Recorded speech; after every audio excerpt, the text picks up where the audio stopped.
Assalamualaikum warahmatullahi wabarakatuh. Perkenalkan, nama saya Bunga Sabinita, mahasiswi semester 4, Universitas Muhammadiyah Profesor Dr. Hamka, jurusan Pendidikan Bahasa Inggris angkatan 2018. Pada video kali ini, saya ingin melaporkan hasil observasi saya bersama rekan-rekan saya dalam memenuhi tugas PLP 1 atau magang 1 yang dilakukan di Sekolah Madrasah Alia Negeri 21 Jakarta yang beralamat di Jalan Tamun Rengas nomor 48 RT 1 RW 7 Rorotan Kecamatan Cilincing, Kota Jakarta Utara. MAN 21 Jakarta. Lapangan sekolah, masjid, ruang kelas, ruang UKS, perpustakaan, kantin, dan lorong sekolah lantai 2. Akan membahas 7 poin hasil wawancara. Yang pertama, karakteristik peserta didik. Yang kedua, struktur organisasi MAN 21 Jakarta. Yang ketiga, tata kerja. Yang keempat, implementasi dan tata tertib sekolah. Yang kelima, kegiatan-kegiatan seremonial formal seperti upacara bendera, rapat, atau briefing. Yang keenam, kegiatan rutin seperti ekstrakurikuler dan kurikuler. Dan yang ketujuh, pembiasaan positif di sekolah. Yang pertama, karakteristik peserta didik pada MAN 21 ini lebih banyak gender pria daripada wanita. Asal sekolah mereka juga lebih banyak dari MTS daripada SMP.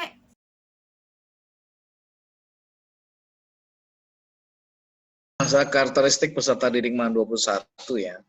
Dari kondisi pertama gender itu lebih banyak wanita ketimbang prianya. Yang kedua dari asal sekolah lebih banyak dari MTS ketimbang dari siswa SMP. Yang ketiganya dari segi sosial ekonomi ya, bahwa lebih banyak dari siswa yang menengah ke bawah. Kurang lebih 70% menengah ke bawah. Yang keempat adalah yang berkaitan dengan sukuisme. Sukuisme itu di sini rata-rata lebih banyak dari suku Betawi ya, asli Jakarta banyak.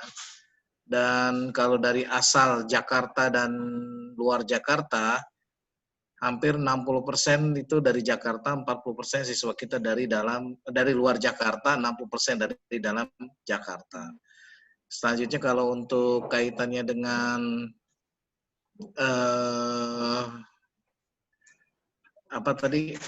budaya ya. Kalau budaya, ya budayanya kita ini di sini lebih bersifat lebih agamis ya, ketimbang mungkin dari sekolah yang di luar Madrasah Aliyah. Seperti itu, Neng. Jawabannya. Baik, Pak.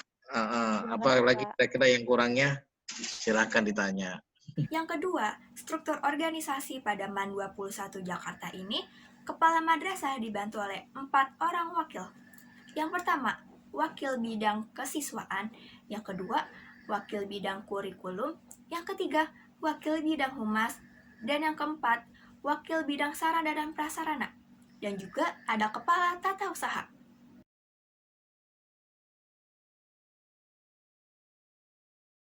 Ya, kepala madrasah kita tertinggi itu kepala madrasah. Kepala madrasah dijabat oleh Bapak Samsurial MPD. Lalu ada kepala tata usaha. Kepala tata usaha itu dipegang oleh Bapak Sofyan Dali SPD. Selanjutnya untuk berjalannya dengan lancar kegiatan sekolah atau madrasah, kepala sekolah dibantu adalah 4 orang wakil, yaitu wakil bidang kurikulum, wakil bidang kesiswaan, wakil bidang humas, dan wakil bidang sarpras. Wakil bidang kurikulum itu dipegang oleh saya, Miko Handoko. Kalau kesiswaan oleh Bapak Lukman, SAG MSI. Kalau sarpras adalah Bapak Dr. Andas Ahmad, dan humas adalah Bapak Dasuki SPD MM. Seperti itu, nak. Oke, Pak. Terima kasih. Yang ketiga, ada tata kerja. Tata kerja ini sudah mempunyai job desk masing-masing.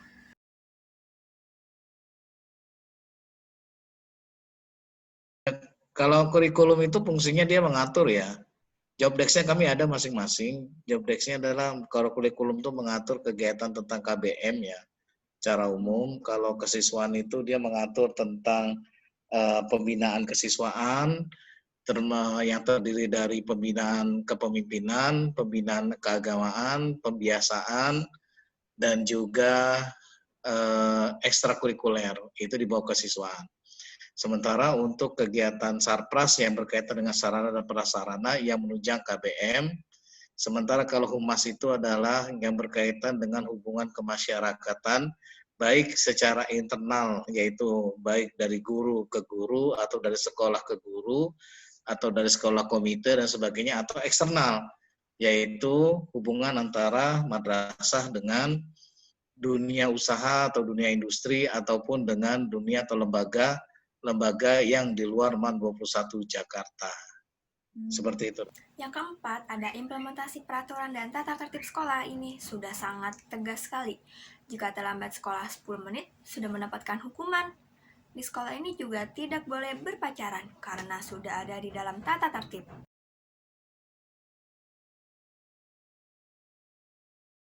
Kalau untuk tata tertib, saya rasa sangat tegas sekali ya, bahkan sangat tegas sekali karena memang karena sekarang PJJ mungkin kita kurang terasa ya. Kalau misalnya secara offline saja, pembelajaran normal saja itu terasa tegas. Yang telat pasti sudah ada punishment-nya, pagi-pagi sudah ditunggu sama guru, sudah disambut senyum salam sapa pagi hari, terus habis itu yang telat kita masih sangat ramah, telat 10 menit masih kita izinkan, tapi telat 10 menit pasti ada punishment, pasti ada hukumannya gitu. Terus ya yang pasti yang paling streng ini sih yang emang mungkin bisa dibilang yang anak SMA biasa tidak bisa, yang sulit melakukannya adalah di MAN 21 itu benar-benar ketat, nggak ada pacaran gitu.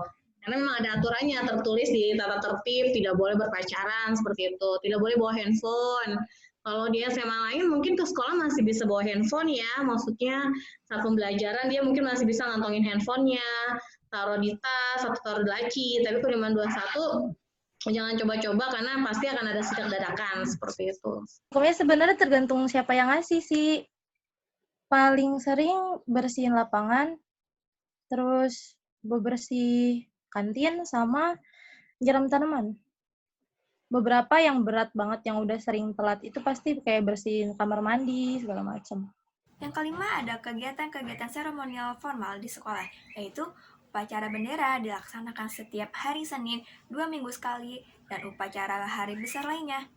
Upacara bendera pada pembelajaran jarak jauh tidak dilaksanakan melalui Zoom atau Google Meeting, tetapi wali kelas memberikan tugas kepada siswanya berdiri sambil menyanyikan lagu Indonesia Raya di depan tiang bendera, lalu difoto.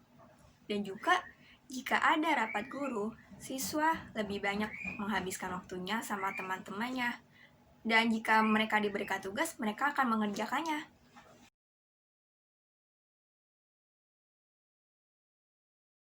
Untuk yang secara lapangan ya, kalau untuk secara lapangan kayak kemarin 17 Agustus, kita sih tidak membuka Zoom meeting ataupun Google meeting untuk melaksanakan upacara bersama, tidak. Tapi setiap wali kelas diminta siswanya untuk 3 menit berdiri di depan di depan bendera gitu. Jadi nanti difoto, di-share, itu salah satu bukti fisiknya ya. Jadi karena pengibaran bendera itu waktu itu lupa saya, dari jam 10.17 kalau tidak salah, dari jam 10.17 sampai dengan 10.23 kalau salah, hanya 3 menit di depan bendera sambil menyanyikan lagu Indonesia Raya. Itu salah satu kita tetap melaksanakan upacara, jadi kita tetap dihitung upacara. Kalau misalkan 21 tuh rapat kadang lama karena sebentar ya. Kalau lagi sebentar nggak bakal dikasih tugas dong pasti gitu kan. Iya. Sama teman-teman, ngobrol sama teman-teman. Tapi kalau lagi dikasih tugas, ya gitu kita kerjain. Dan itu nggak ada yang nggak ngerjain, pasti ngerjain semua. Yang keenam, ada kegiatan rutin seperti ekstrakurikuler dan kurikuler.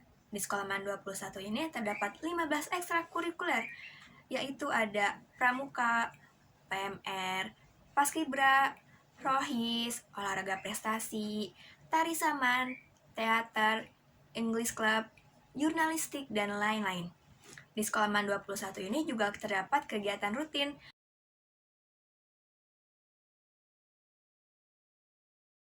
kurang lebih 15 ekskul ya. Yang pertama paskibra. Nanti kalau nanti di profil juga ada ya sebenarnya. Nanti kalau minta profilnya ke Pasinwa itu nanti ada.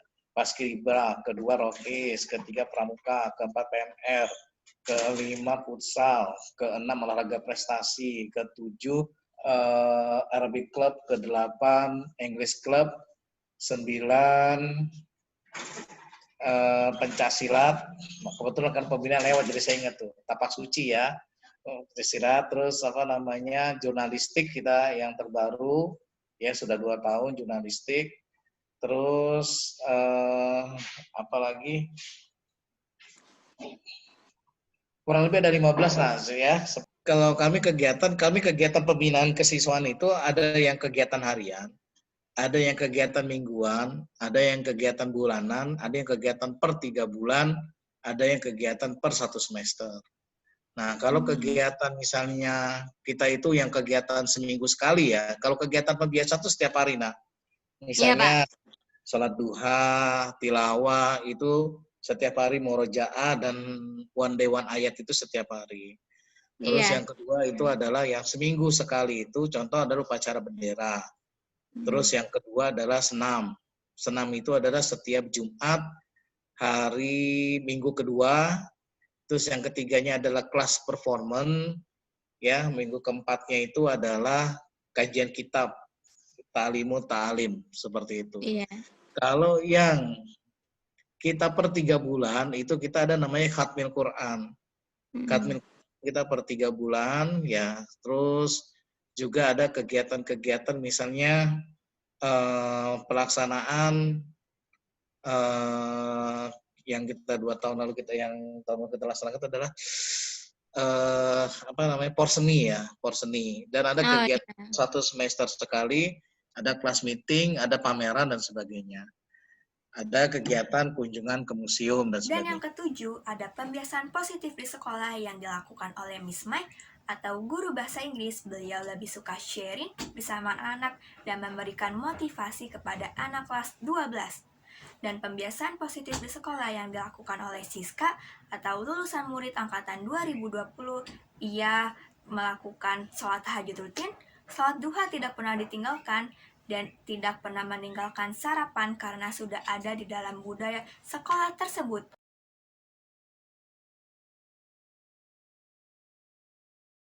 Positifnya adalah saya lebih suka sharing sama anak-anak, lebih suka motivasi sama anak-anak, karena biasanya kalau offline itu kan biasanya kalau tahun lalu saya ngajak kelas 12. Nah, kalau tahun sekarang kan saya megang kelas 11 juga. Tapi biasanya kalau di kelas 12 itu karena saya megang kelas 12, jadi sebenarnya mereka lebih butuh banyak motivasi ya, biar mereka mau gitu. Ayo dong hadapin masa depan, ayo dong kuliah gitu. Karena banyak yang memang merasa udah give up lah, udah capek, udah nggak mau kuliah gitu. Tapi disitulah kita harus berbagi sharing. Nah, saya lebih suka sharing sama mereka, sama-sama motivasi. Kita harus apa sebenarnya dan kita harus bagaimana.